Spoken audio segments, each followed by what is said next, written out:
Hi friends, అందరూ ఎలా ఉన్నారు? Welcome to Papayakka kitchen. నేను మిస్ వత్సలాని. ఇప్పుడు మనం బనానా ఐస్ క్రీమ్ని ఎలా తయారు చేయాలో చూద్దాం. ఫస్ట్ టైంని నా ఛానల్ని చూసేవాళ్ళు సబ్స్క్రైబ్ చేయడం మర్చిపోకండి. వీడియోని ఎక్కడా స్కిప్ చేయకుండా చివరి దాకా చూడండి.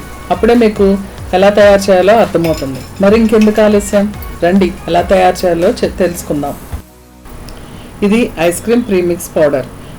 నేను తయారు చేసింది. దీని లింక్ నేను డిస్క్రిప్షన్లో ఇస్తాను. ఎలా తయారు చేయాలో చూడండి. 4 కప్పుల వరకు ఈ ఐస్ క్రీమ్ ప్రీమిక్స్ పౌడర్ని తీసుకోవాలి. నేను ముందే ఈ పాలను చిక్కగా మరగబెట్టి పక్కన పెట్టుకున్నాను. ఈ పాలతోటే ఈ ఐస్ క్రీమ్ ప్రీమిక్స్ పౌడర్ని కలుపుకోవాలి. ఈ మిక్చర్ని ఉండలు లేకుండా కలుపుకొని పక్కన పెట్టుకోవాలి. ఇప్పుడు బాగా పండిన అరటిపండుని రెండు కానీ ఒకటి, పెద్దదైతే ఒకటి, చిన్నవైతే 2 నుంచి 3 వరకు తీసుకోవాలి. ఇది బాగా పండి ఉన్న అరటిపండ్లు అయితేనే బాగుంటాయి. ఈ అరటిపండ్లని చిన్న చిన్న ముక్కలుగా కోసి మనం మిక్సీ జార్లో మెత్తగా గ్రైండ్ చేసుకోవాలి. అవసరం అనుకుంటే కొన్ని పాలు కలుపుకోవచ్చు.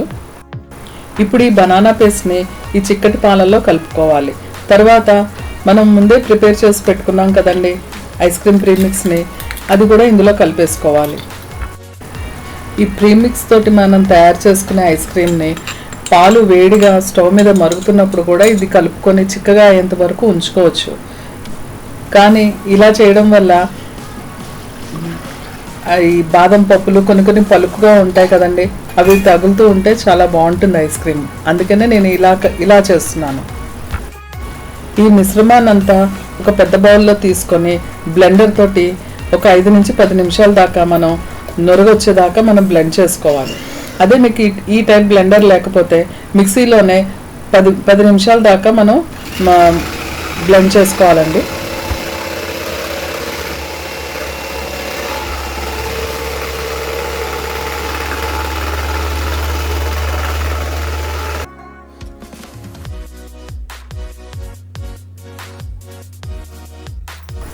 చూడండి ఎంత బాగా వచ్చిందో.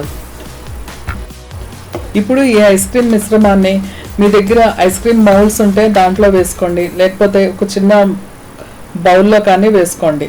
నేనైతే ఇక్కడ ఒక చిన్న ప్లాస్టిక్ దాంట్లో వేసుకుంటున్నాను. ఈ మిశ్రమాన్ని ఫ్రిడ్జ్లో డీప్ ఫ్రీజర్లో పెట్టుకొని మరుసటి రోజు తింటే చాలా బాగుంటుంది. అంతేనండి, సింపుల్గా ఎలా తయారైందో చూడండి ఐస్ క్రీము. ఎవరైనా చేసుకోవచ్చు. వంట కొత్తగా నేర్చుకునే వాళ్ళు కూడా ఈ ఐస్ క్రీమ్ పౌడర్ ఉంటే ఇంట్లోనే తయారు చేసుకోవచ్చు. మీరు కూడా ఈ ఐస్ క్రీమ్ ప్రీమిక్స్ పౌడర్ తయారు చేసుకొని ఐస్ క్రీమ్ తయారు చేసి ఎలా ఉందో కామెంట్ సెక్షన్లో కామెంట్ చేయండి. మరో కొత్త వంటతో కలుద్దాం. బాయ్ అండి.